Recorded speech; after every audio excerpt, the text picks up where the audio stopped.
मंत्री सुखविंदर सिंह सुक्खू ने कहा है कि JOAIT मामले पर सरकार सभी कानूनी पहलुओं पर विचार कर रही है और मंत्रिमंडल में चर्चा के बाद जल्द इस पर निर्णय लिया जाएगा। मुख्यमंत्री ने कहा कि उन्होंने अभ्यर्थियों को मंत्रियों से मिलने का कोई बयान नहीं दिया है और इस बारे में गलत सूचना फैलाई जा रही है।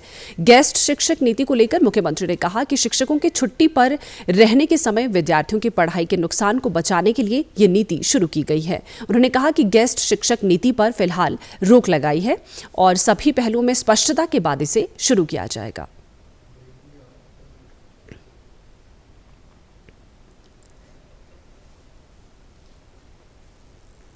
तो गेस्ट फैकल्टी के बारे में लोगों को गलत फहमी है।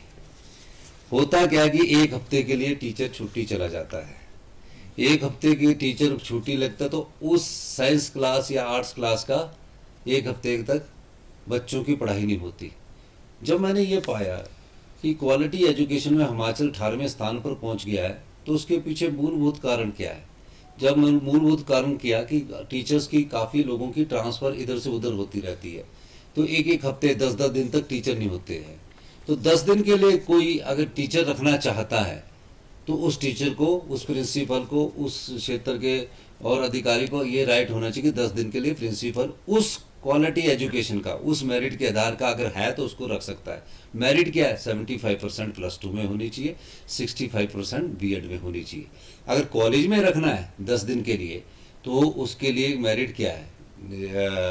वो नेट सेट क्वालिफाई होना चाहिए, JRF क्वालिफाई होना चाहिए। उसको उन्होंने गलत समझ लिया।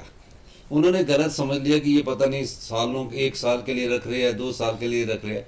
ये पीरियड बेस्ड आवली हम पॉलिसी लाए हैं।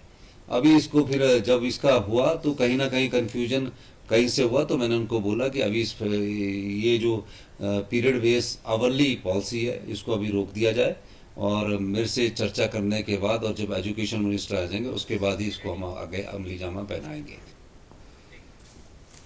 सुखविंदर सिंह सुक्खू ने कहा कि सरकार गांव के द्वार कार्यक्रम के माध्यम से लोगों की समस्याओं को सुनकर मौके पर ही उनकी समस्याओं का समाधान किया जा रहा है।